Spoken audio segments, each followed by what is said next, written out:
eta manu kos kitu mah teu bisa diuraykeun sakalina diuraykeun cara Siti Jenar manunggal kaula lamun urang nguraykeun para wali lamun nguraykeun kabeh bakal kos kitu hampir kos kitu sebab naon perasaan aya deuk kumaha atuh jah rese perasaan aya nu mantak la khaufun alaihim wa lahum yahzanun teh atuh aya di dirina sebab naon atuh aya Allah aya Allah teh duku atuh Allah ngancik tah lamun urang nyaritakeun ngancik atuh berarti Allah teh itu nempat di urang ieu kan manunggal deui bae balik deui mantak lalaunan ngajina sebab eta mah urayan perasaan udah menceritakeun urayan perasaan tuh hese kecuali jelema anu datang ka dinya mantak layari pul wali ilal wali wali di mana bae bakal kanyawan ku wali deui saon sebab akur perasaanana lillahi lahumul fatihah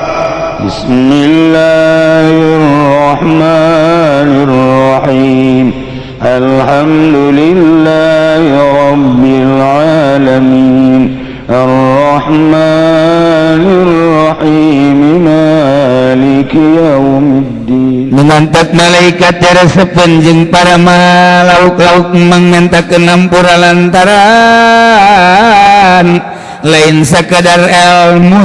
ilmuna ilmu fikih mah ambalaya ilmu tauhid mah ambalaya tapi ilmu rasa nu hese ketika jelema geus dibere rasa ku Gusti Allah bakal beda karasa deketna Allah karasa neuleuna Allah karasa dengena Allah nu mantak umang omong nama endeu kumaha bae lamun urang nyaritakeun Siti Jenar manunggaling kaula Gusti artina makhluk jeung Gusti teh manunggal padahal Gusti mah kapan maha qadim pan ai urang mah makhluk maha hadis atuh pajiin antara qadim jeung hadis mah tapi ku perasaan timbul bahasa manunggaling kaula Gusti eta mah urayan bahasa lamun Siti Jenar kos kitu baheula ki halat kos kitu sarua bae Husein ngaranna mah dibunuh sarua bae sarua jeung Siti Jenar urang lamun nyaritakeun para wali songo sebenarnya mah sarua ngabogaan perasaan manunggal ngan teu dikedalkeun ndek kumaha teu manunggal atuh ja Allah teh asa aya di jero dada Allah teh asa aya di jero hate nu mantak dibimbing ku Allah ndek dibimbing lamun rasa dibimbing Allah na eueuh deuk kumaha lamun Allah asa aya bae di jero hate berarti hate kapan makan masa Allah aya jero hate ai Allah aya di jero hate mah atuh berarti Allah teh ngancik di jero hate atuh lamun ngancik berarti aya tempat manunggal hese ngomongkeunana tamaja perasaan urang teh anu mantak Allahu akbar teh maka usolli fardhu zuhri usolli fardhu asri Allah sejak kaula salat duha 4 rakaat lantaran jauh jeung Allah bebe jadi jero hate ka Gusti Allah cak Gusti Allah ai nyaho ai sia ku blon teuing pugus sia bisa nangtung ngenang aing pugus sia bisa ngomong ngenang aing pugus sia bisa kicep ngenang aing kunaon sia di jero hate bebe jatuh aing geus leuwih nyaho sia nangtung di imah keneh ge ngalawudu jeung sakieu mandek zahar atuh kunaon sia bebeja kulantaran asa jauh jeung Allah kitu deui bae usolli fardhu zuhri teka tapi kan tuh bisa orang langsung ngageser tuh bisa gitu aja dipagada gitu ku guru ya cenah salat guru mukorona nya urang mah mukorona na mukorona urip ya bae guru mukorona hakiki hese mama hese ya penting lah ya bae Allahu akbar teh artina mah Allah nu maha agung tapi di jero hate barengkeun Allah sejak kaula salat zuhur 4 rakaat makmuman bar di sejero Allahu akbar di mana bae eusian gue eta atuh terus bae ku ari ge kitu bae cak Allah ku bodoh-bodoh teuing sia aing anu nita salat aing anu ngagerakeun geus sia bebejak aing geus nyaho jasa eta mah percis cek Imam Ghazali mah jelema neuk dahar hajunyana nyokot piring waktu nyokot piring teh kunyana diomongkeun saja abdi nyokot piring neuk dahar neuk nginum haju nyokot gelas saja abdi neuk nginum nyokot gelas neuk nginum kunaon ari endek nginum nyokot gelas tilok make seja-seja kunaon ari dek dahar nyokot piring tilok make seja-seja kunaon urang dek kepabajikan tilok make seja langsung ceklak bae Allahumma jannibni syaiton apal jasa doa eta lancar kunaon dek dahar nyokot piring teu make seja dek minum nyokot gelas teu make seja di meja aya lauk dicokot ku urang teu make seja ai salat Allahu akbar di jero make seja-seja bodoh ieu ngaji neuk naik ya neuk naik sebab ieu mah al ulama warasatul anbiya bil ilmu marifat lamun urang kuari mah sabareng jeung Allah hartina sabareng teh perasaan orang teh jeung Allah izin bakalna ka Gusti Allah sebab orang teh didengekeun ku Gusti Allah sebab orang dikanyahokeun ku Gusti Allah sebab orang teh ditinggalikeun ku Gusti Allah ana ditinggalikeun didengekeun dikanyahokeun bari ningalina Allah mah ieu qadim urang can aya geus kadeuleu ku Gusti Allah da ciptaanana urang can aya geus kadenge ku Gusti Allah da ciptaanana urang can aya geus kanyahoan ku Gusti Allah da ciptaanana bahkan waktu urang di jero beuteung geus ditulis 4 perkara umurna pagaweanana sugihna jeung susahna bahagia jeung cilakana geus aya atuh Allah geus leuwih nyaho teu kudu make seja-seja atuh siai kos kitu jadi geus kanyakeun ku Allah kuari lamun aya jelema jam 12 sabada azan Allahu akbar berangkat ke masjid teu kudu Gusti Allah tanyakeun coba babaturan urang itu si Jaid mawa samping dek ka masjid dek naon salat zuhur asar 3:30 itu si asar Zaid dek mana asar maghrib itu Zaid dek mana maghrib batur ge nyahoan kunaon lari urang begitu salat bangun teu nyaho bahwa urang dek salat zuhur ieu cek Imam Ghazali bodona ka hulu-hulu cak urang ka hulu-hulu ge cak urang rawak kidang mah bodona ka ulu-ulu dikurangan ku jarahan bodona ka ulu-ulu cabe arejo di akanan bae atuh panas ka beung-beung ulu sia beureuh ya nama dahar ge madang dia geus madang jeung sadia ka dieu ewes teh dibawa kadang-kadang orang gila ewesnya kudu delok dibawa ka dieu urang gila we kitu ja untuk kulah jembungnya baka ditu ge garetek ngadengeuna ilu dibuat di ewe lurah teh jero acan Allah karim lain bohongnya bener teman nah urang sebagai pelaku kunaon ya ilmu urang datang kadinya makom urang datang kadinya can jauh urang jeung Allah ilmu urang teh jauh keneh jeung Allah sehingga urang ketika deuk salat ada rese sehingga urang deuk salat zuhur batur nyahoan eta deuk salat zuhur kunaon urang teh jadi bodoh kumaha tuh cek Imam Ghazali atuh geus bae cara urang deuk nyokot piring deuk dahar nyokot piring eta teh kan jadi eta aya niatan jero mun teu niatan mun moal jadi eta muktaronan teh praktek eta nyokot gelas berarti deuk nginum ai niatna di mana nu penting niat mah ulah salah jeung ulah lalagaan ulah kieu aing mandek nyokot piring na mandek nyokot piring tapi padahal mah lain dek dahar ieu mah abah pajar ku batur dek dahar doang lalagaan atuh lain dek dahar tah mah aing mah nyokot gelas bae padahal man terek nginum ngan abah ku batur pajar dek nginum padahal mah moal nginum atuh nyokot gelas lalagaan atuh takbir ge kitu bae asal ulah niat lalagaan we aing mah dek lalagaan ni mah takbir bae nu mantak aing takbir bae kanyaoan di sisi katuh aing aya pimitohaeun itu berarti lain takbir teh takbira cirina cek Imam Ghazali geus salatna berani henteu nyana ieu ngalaksanakeun pembatalan salat ketika nyana bener salatna moal beranian ngalaksanakan pembatalan ketika nyana teu bener wanian ai lalagaan mangke ge nyana ge lalagaan deui di jero salatna ge atuh duku mah atuh geus Allahu Akbar Allah nu agung eta niatna di jero percis urang deuk dahar nyokot piring eta teh muktarodan mibali waduh cenah teh kaharti moal kaharti ieu mah keur nyaritakeun moal kaharti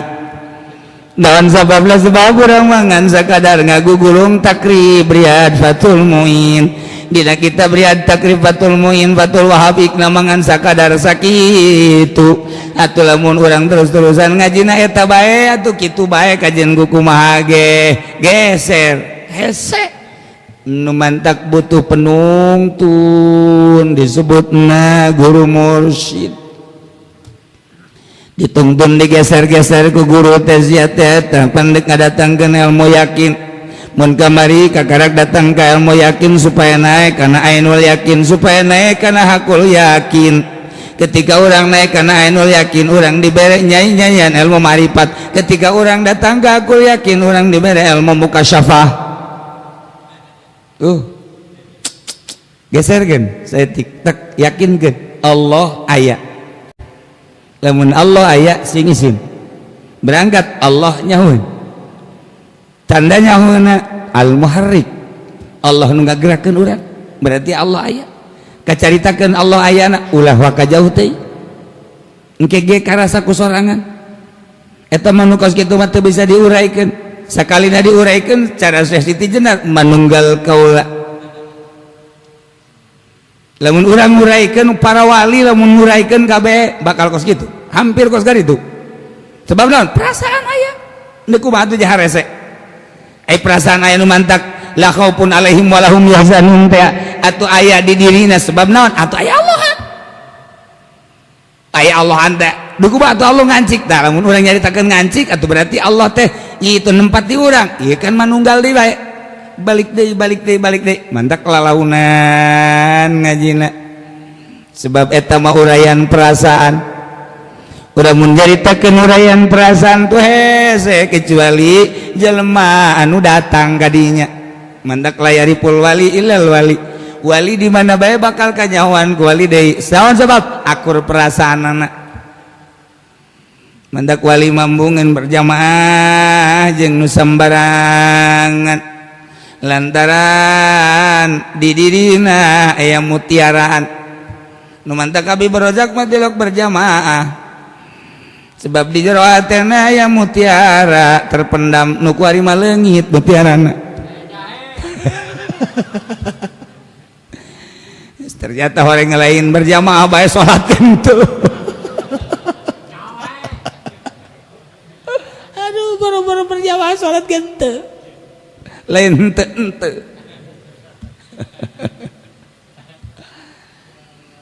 terus bae dibimbing lalaunan carana sakumaha cek dina hikam lamun urang butuh kolong ulah sejak nyieun kolong wari mah urang nyieun bale bae nu rapi mimiti nyieun tihang opat kemudian nyieun jalur-jalurna asup-asupkeun ka dinya terus lurna teundeunnan bale geus anggeus kolong pagal aya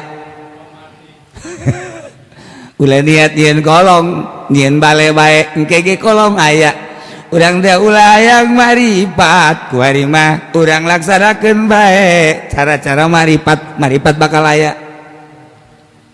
gerak mentak lamun urang hayang marifat hayang jadi wali moal jadi wali sebab eta nafsu ku ari atuh kumaha cara jadi wali bae kumaha cara marifat bae kumaha carana kumaha hiji zikir dua tafakur tilu muraqabah opat khidmah urang bangun ku ari zikirna modal kumaha kudu digurukeun heula sabaraha macana sapoena mun peuting sabaraha ulah nyaritakeun jadi wali jeung marifat zikirna bae gurukeun heula nu rapi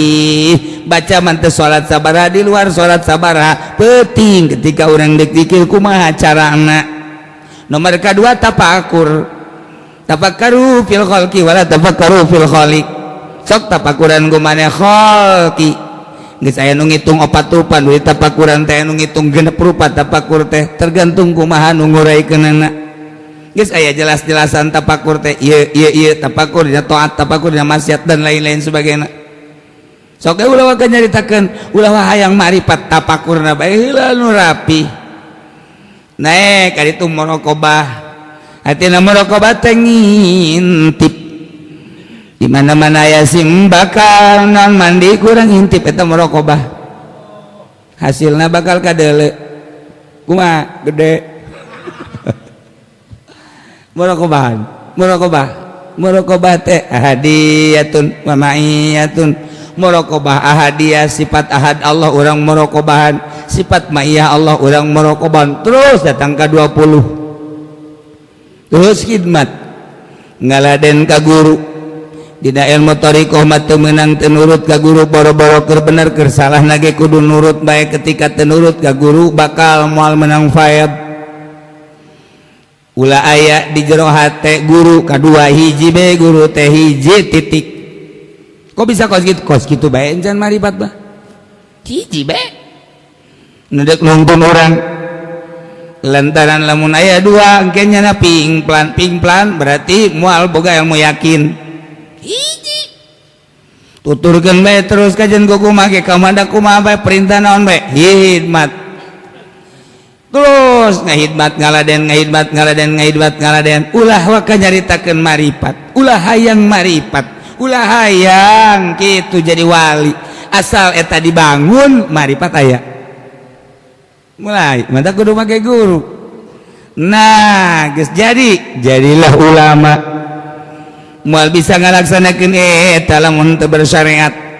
nu mantak syariat tah heula rapihan 15 tahun masantren ngagugulung syariat bae datang ka kitab riyad leugit deui beak digegelan goyan patul muin geus teu kabaca loba takriran sisina gedean keneh tulisan urang jeung tulisan kitab patul muin eta baca syariat nah ketika orang nyelusup ke jero dibangun kurang sesuai jeung aturan anak sarua dari jeung nyeun bale ulah waka nyaritakeun kolong urang nyeun bale bae balena letik kolong letik balena sedang kolong sedang balena gede atuh kolongna ge gede marifat ge kitu sok geura urang bangun ku ari masak mulai zikirna urang gurukeun heula cara narik napas da kumaha peureum naon maksudna terus gideuk naon maksudna eta gideuk silana kudu kumaha babacaanna kudu kumaha salat sabaraha peuting sabaraha memeh salat memeh zikirna kudu kumaha heula kita ngarakeun ngabangun terus ka ditu tafakur terus muraqabah terus khidmat kege aya sorangan nyayan gejarat ujah kaget bakalna urang dibere ku Gusti Allah kok aya perasaan model kos kieu sih anu batur tunduh urang mah henteu aneh engke bakal nanti aya hiji perasaan anu hese nyaritakeunana roh asa dek kaluar bae coplok jadi ya oh iya mulai nyumput besi kanyawan ku batur jadi wali mati lok ngaroko bae oh kos gitulah iyalah al ulama warasatul anbiya bil ilmi wa yuhibbuhum sama lamun geus aya maripatan di jero hatena dipake karesep ku seluruh para malaikat lantaran sengit jeung dipangmentakeun ampura ku seluruh lauk lantaran tilok nganiaya. أعوذ بالله من الشيطان الرجيم بسم الله الرحمن الرحيم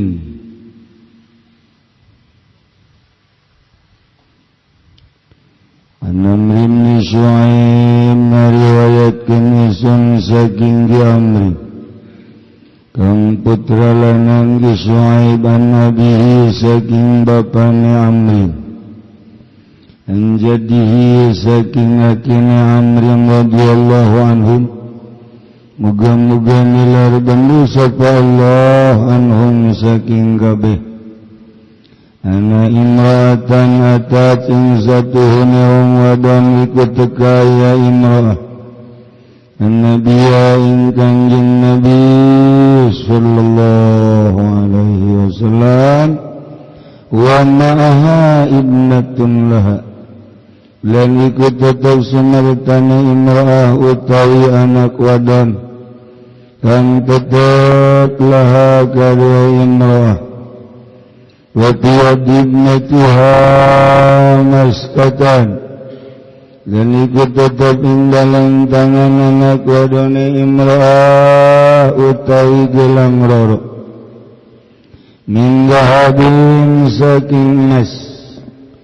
agala nagang ujab ya kanjeng Nabi laha kadua imrah mujab nila badatun tina zakat haga anak tangayakin sirawadan ing zakat ikilah mazkur min maskatat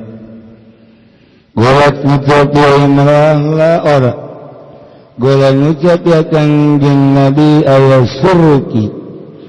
ayyusawwakillahu bihima yawmal qiyamah iswara ini minan nar anak tangabungakan ing sirawadan atayan tangagulangan sabda Allah kalawan karana maskatan ing dalam dina kiamah kalawan gilang rorokan tetap saking neraka. Hebat ya dongengnya. Ya hijau sumping kanjeng Nabi Muhammad sallallahu alaihi wasallam maya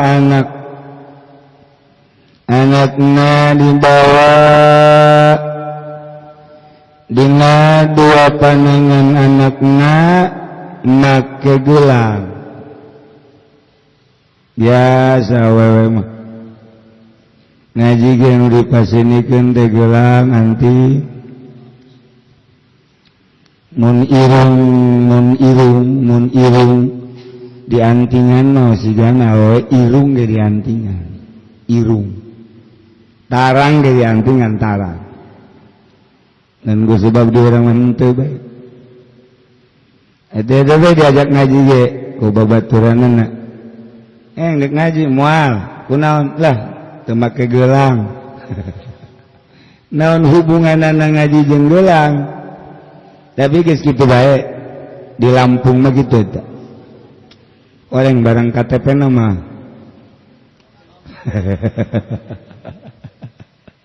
ya Allah ya kan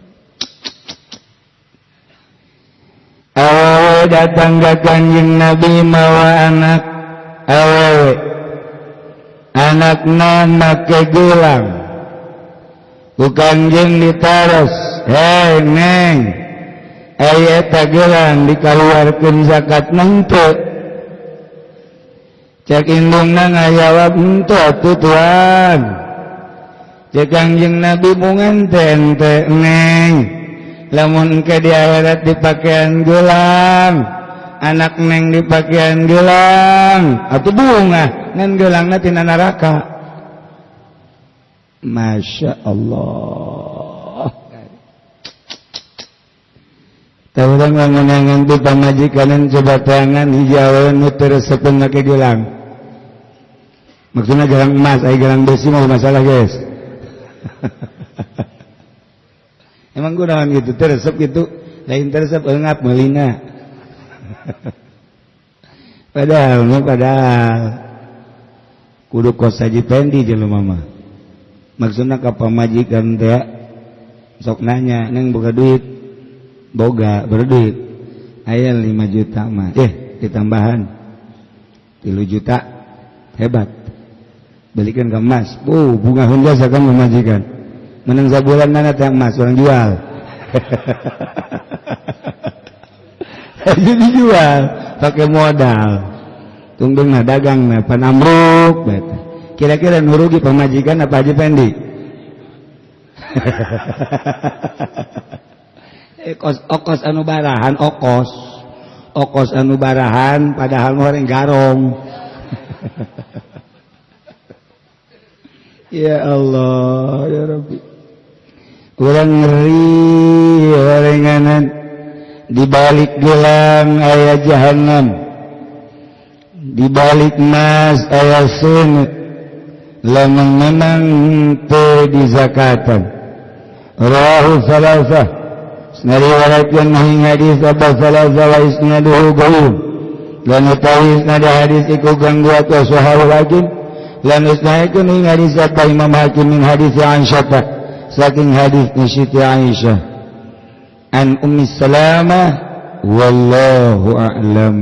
bissawab.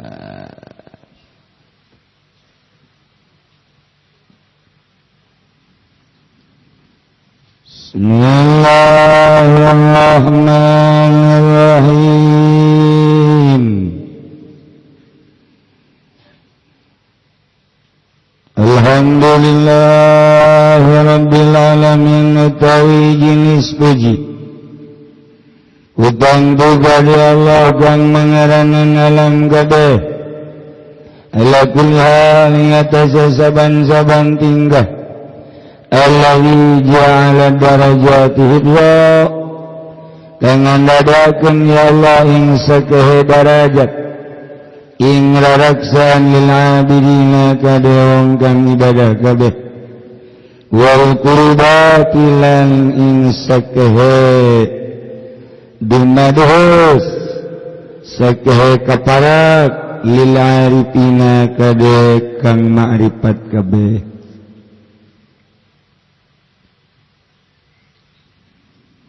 Kamari cek Kanjeng Nabi Allah bakal ngahudangkeun ka makhluk dina poe kiamah dibariskeun seluruh manusia urang di tengah-tengahna udangkeun ti kubur digiring ka mahsyar tapi Allah misahkeun ka para ulama.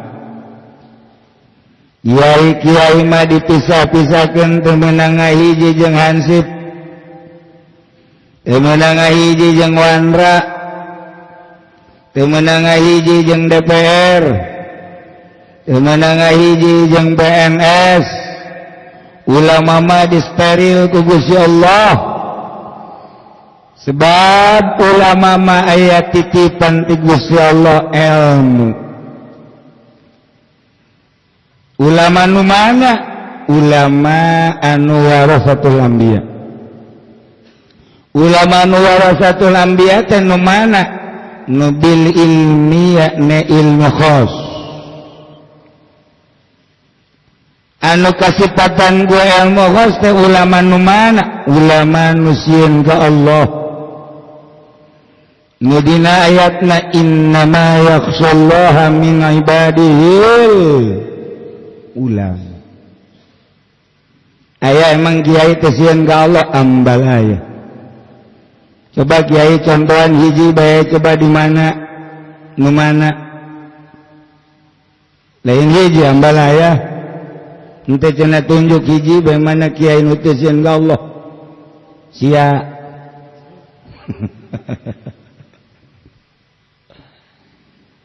Emang nu kumaha sih nu sieun ka Allah perbandingkeun wae.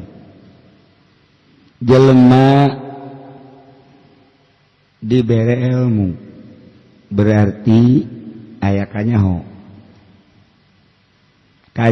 makin gede makin pinter makin sieun kuduna ka Allah sakali deui kanyaho ilmu ngaranna makin gede makin sieun ka Allah kuduna mah wari ulawaka ka Allah ulawaka urang nyaho bahwa lamun urang deket jeung maung sok ngerekep henteu ka urang lamun nyaho bahwa maung sok ngerekep ka urang cicing bae palumpat pinter nol besar lamun aya anjing galak anjing ngelel calangap bangun dek nyorogot ka urang nyaho bahwa eta teh anjing gila anjing galak kanyaho urang dipetakeun ku urang ketika urang kapanggih jeung anjing kos kitu kira-kira urang cicing bae apa lompat urang nyaho bahwa lamun urang kapanggih jeung orai ieu orai teh seserbetan bangun adek ngegel ka urang cicing bae apa lompat eta aya ilmu dah ilmu ngaranna ketika urang cicing di hiji bangunan kemudian bangunan kahuruan urang nyaho bahwa ieu teh seuneu teh sok ngalentap tutung urang lamun kena urang boga ilmu bahwa seuneu teh ngalentap ka urang bakalna jadi ruhak kira-kira urang cicing bae apa lompat paling inter nya maksudna teu sangka jeung pendek kolot-kolot ge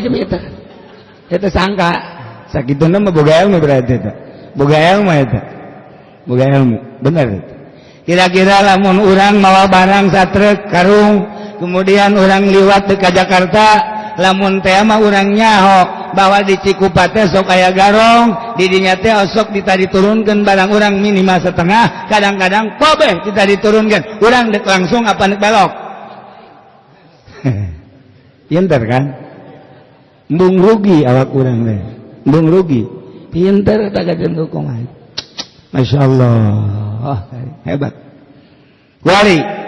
lamun urang narima duit ti pamarentah sedengkeun eta duit ti pamarentah teh kapan asli nama tina pajak sedengkeun pajak seluruhna ulama ngayakinkeun bahwa eta teh haram ku ari ku urang didahar sedengkeun lamun didahar urang bakal dikerebekeun dina ka jahanam kira-kira kudu pengen narima tante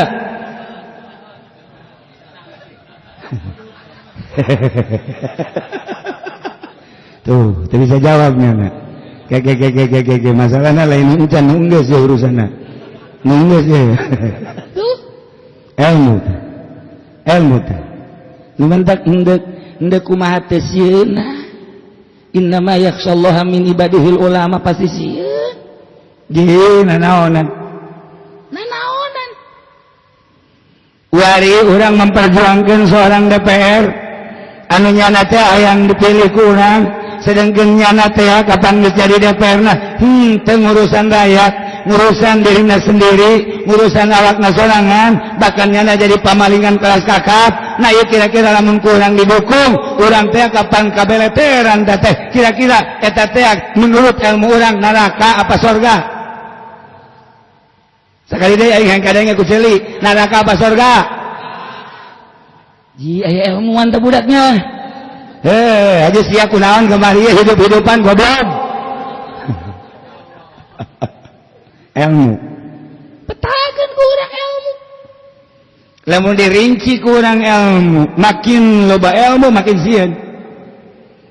innama yakhsyallaha min ibadihil ulama geus lamun aya kiai anu tatadina nyana geus rada deres ibadahna ka Gusti Allah kuari dedeketan jeung dunya nyeun lah yayasan nyeun lah manajemen nyeun lah organisasi anu berbau dunia ieu mah henteu sakabehna yayasan henteu sakabehna organisasi ieu mah organisasi tujuanna dunia yayasan tujuanna dunia berarti eta kira-kira surga apa neraka nu embat atuh ngajawabna bego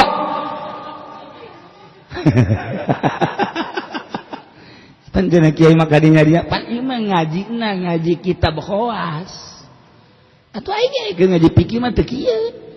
atuh henteu ngaji fikih mah dulur sapira ngaji fikih mah bener ngararapi zahir wudu nu rapih zahirna salat nu rapih zahirna berpakaian nu rapih zahirna sakolahan sing bagus zahirna pendidikan sing bagus zahirna jeung teuing di jerona mah cabrek ge jeung teuing di jerona buruk mah atuh fikih ngaranna ge ketika urang keur nyaritakeun fikih pasti hebat siap yayasan siap universitas fikih ketika orang ngaji urusan innama yakhshallaha min ibadihil ulama tanyakeun coba ka rektorna tujuan nyeun universitas akhirat apa dunia tek ceuli datang ke akhirat bae ana tujuanna na dunia jahanam ketika nyeun yayasan nu mataknya nyeun yayasan ge hayang aya kucuran dana hayang loba murid berarti hayang kucuran dana jeung hayang loba murid kabelah dituna hayang masyhur jeung hayang agung berarti dunia jahanam. Iya, kumaha teh? Lain cak aing cak Tuan Sabdul Qadir. Carekan Gusnya Tuan Sabdul Qadir. Oh, cenah aja teu kitu. Baca Gusnya kitabna. Atuh ulah dibaca cenah kitab eta na bebaskeun sahulusnya ku aing. Itu urang mun ngaji jeung wali mah geus kitu hese. Mun teu kararuateun ngaji jeung wali mah ulah lah cenah ulah ngaji jeung wali. Cenah kitabna ge ulah kitab-kitab wali ulah. Kitab-kitab anu ringan-ringan bae nu ngeunaheun anu ka sabulan kabeli motor 2 bulan kabeli Avanza 3 bulan kabeli Fortuner cara ki pudoli bae sih ngeunaheun kan urang ka dituna jadi entiis maksudna gitu atuh urang luar ceramah ju kawin deui ya masalah lah ibadah mal jadi jelema ya jadi ririwah gitu ye lamun dideuleu ku kacamata Imam Ghazali, dideuleu ku kacamata Tuan Abdul Qadir Jailani, dideuleu ku kacamata Imam Qusyairi, teh jelema-jelema nu nyieun yayasan eta teh kamangmang. Juri teh. Ririwa, kanu ngomong teh ririwa. Aduh, mun teh kaing guari tenang ngomong sebab jeung ririwa. Sapira ngomong jeung ririwa tuh. Memonon. Hese ieu keur carita hese geus urang nyaho-nyaho hesenat nyaho-nyaho hesenat atuh naon hartina ulama itu sieun ka Allah mah kuari petakeun nu korupsi kuari talar Quran bahsul masailna jago jasa anu kamari ribet di NU main desek-desekan bisa ngaji kabaca kitab, talar Quran, bahsul masailnya jago jasa. Tapi kok gitu go, goblok, memonon, juri berarti itu juri NU. Jadi di NU teh lain jelema eta. Naon? Cak siat aing mah toser doang. Sia nu nyemes. Orang panamun geus itu ekstrim ngaranna. Namun tadi kitukeun teu kanyahoan memononna. Pajar bener bae. Ye nu mantak urang kulon guarin teu tertarik ku NU kunaon atuh mah nya kos kitu Quran kunyana dibaca kitab kunyana dibahas keliping kunyana dia diayakeun tapi karakterna lain karakter ulama lain karakter Islam acan lain karakter ahli sunnah banyak urang teh dituturkeun paingan cek guru urang teu kudu milu ngadoakeun bae kula sabaraha kari dinasehatan ku ajengan 3 Garut ajengan imam kula milu kuari dinasehatan ku almarhum abah teu kudu milu nasehatan deui ku sababaraha guru ulah meureun nyana geus nyahoeun kadeuleu ku kacamata nyana eta horenganan meureun lain jelema naon cak sia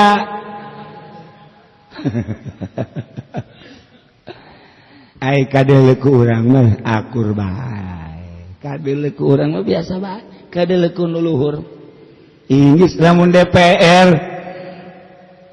di jero gedung ribet pantes namun PNS perebut proyek cara Haji Firdaus pantes pantes pantes apa kok gitu mah lamun jawara perebut limbah di pabrik pantes atuh ai kiai mah perebut keagungan nanaonan goblok ayeuna tuh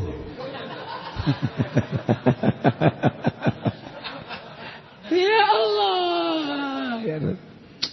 nu mantak babari dibacana al ulama'u warasatul anbiya bil ilmi, sedangkan ulama warasatul anbiya anu innama yakhshallaha min ibadihil ulama nu sieun ka Allah, makin ka ditu makin sieun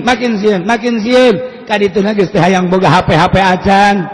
komo televisi tanpa aya nu ngaharamkeun teh di dalilan haramna ngan embung meh kunaon sieun ka Allah besi salah. Tanyakeun Haji Pendi boga HP-na sabaraha tuh kan genep cenah bari jualan HP eta kata beres. Jaringanna lain jeung Allah, cukup jaringan jeung Allah mah sholawat, cukup jaringan jeung Allah mah zikir, cukup jaringan jeung Allah mah tadarruk ka Gusti Allah, muraqabah ditingkatkeun, muhasabah ditingkatkeun, mujahadah ditingkatkeun. Eta ngaranna jaringan jeung Allah. Makin mantap jaringan urang, makin mantap rahmat Allah turun ka urang. Terima kasih. La khaufun alaihim wa lahum yazanun. Nah, ieu keur cerita ulama masih panjang keneh. Tinggal diragap bae ka urang. Aing makin loba ilmu makin sieun pantesi ka Allah. Lamun makin sieun berarti bener-bener ulama warasatul anbiya. Ketika urang teu sieun berarti urang warasatul gubernur. Ulama warasatul bupati. Nah, kuari nek najaba ya kuari mah ya. Kuari pan loba kiai di dieu. Kira-kira di dieu warasatul ulama apa warasatul bupati? Da menjana mah meureun ekstrim. Aduh ya Allah, ya Allah. Kayak urang bahas deui wallahu a'lam.